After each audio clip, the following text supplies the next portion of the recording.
Right, today we're going to be building our own power supply for consoles and other electronics because we get a lot of things in for repair and we don't necessarily always have every single power supply for every console out there. So I'm going to show you how we get around that by building your own.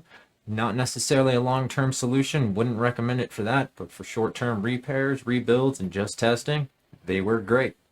All right, so a couple of tools we're going to need. Just a old laptop power supply,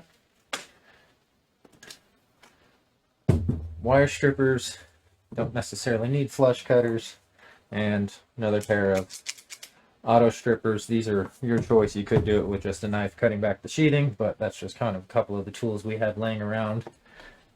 We have two different styles of buck converters. Both of these will be listed in the link in the description below. The only difference is this one you can adjust voltage, this one you can adjust voltage and current. And pretty much what these do is they take a higher or lower voltage coming in and turn them into a higher voltage coming out. This one is just the board itself, doesn't have a housing or case around it, so you would either need to build one or just be very careful if you were using this style. This one does have at least an acrylic shield. You still need to be careful because these sides are open. So you could stick your hand in there, smack the coil, and that would still probably hurt a little bit.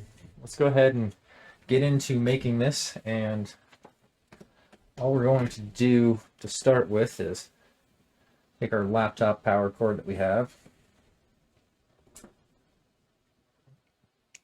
This is actually just an old one that I had laying around. I'm going to go ahead and just cut the end off and toss that aside because we don't need it anymore.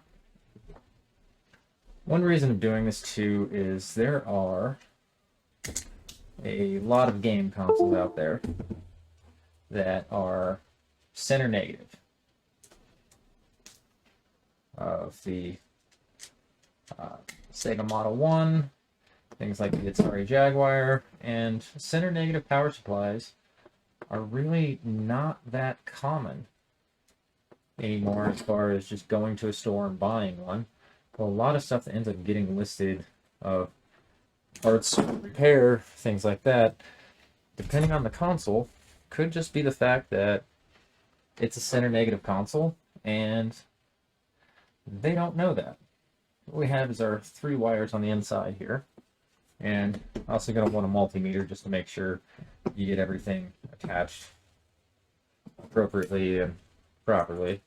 I'm actually going to strip this back just a little bit more.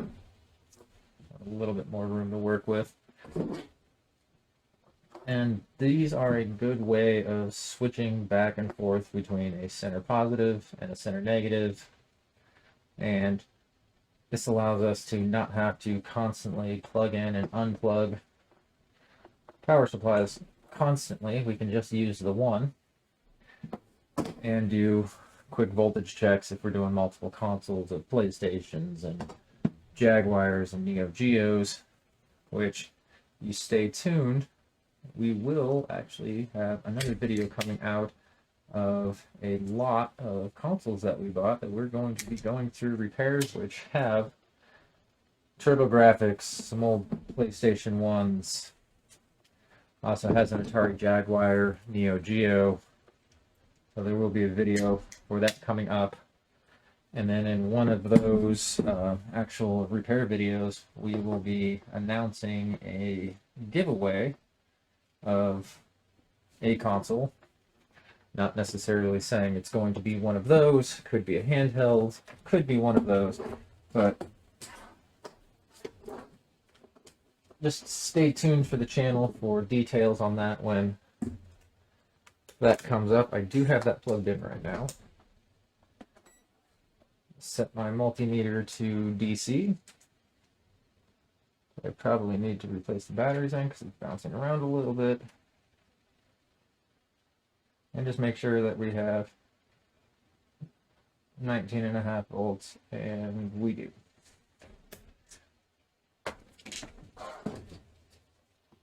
As this one has a voltage in and a voltage out, and it'll read on the display.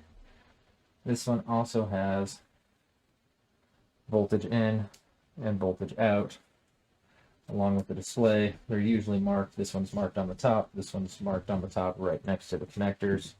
This one, the connectors are on the bottom. And it'll tell you whether it's positive or negative and which side those need to be plugged into. We'll go ahead and take our positive wire here.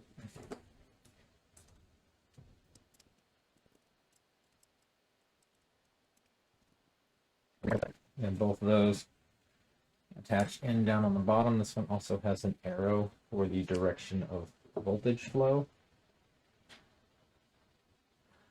And then this one's not going to stay permanent like that because we did ding the sheathing up a little bit, so we'll get that fixed. But we're just going to take our barrel connector. This one just comes pre-wired, already has positive and negative. We still check them. Or you could get one of these styles, which marks positive and negative, just has the screws and the terminals. Similar to this, it's just a barrel connector on the other end. Right. Strip this back a little bit. To be honest, if you don't have a pair of auto strippers are amazing. Now, what I'm going to do on this one is we're going to go, because I know the center, the way that this particular barrel connector is wired is it is wired center positive. So center would be the red wire. We are going to go ahead and solder this up, not solder. We're going to go ahead and wire this up center negative. One of the first consoles in that repair lot we're going to be looking at requires center negative. Alright, so right now this should be wired up center negative. Go ahead and get this plugged in. As you can see, our voltage right there at 17.7 volts. And what I actually want to do is turn this counterclockwise.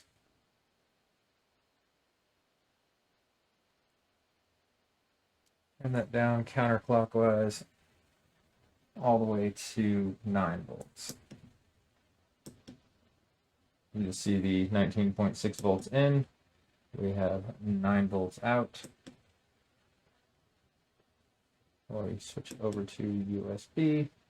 But that is a way to make a cheap, inexpensive power supply just real quick for testing out a console.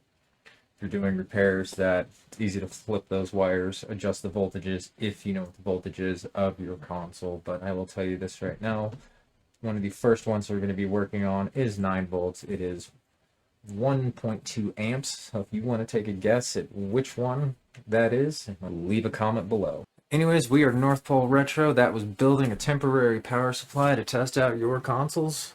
Find us at northpoleretro.com. Consoles, modifications, repairs, reviews, and restoration services. We'll see you in the next one.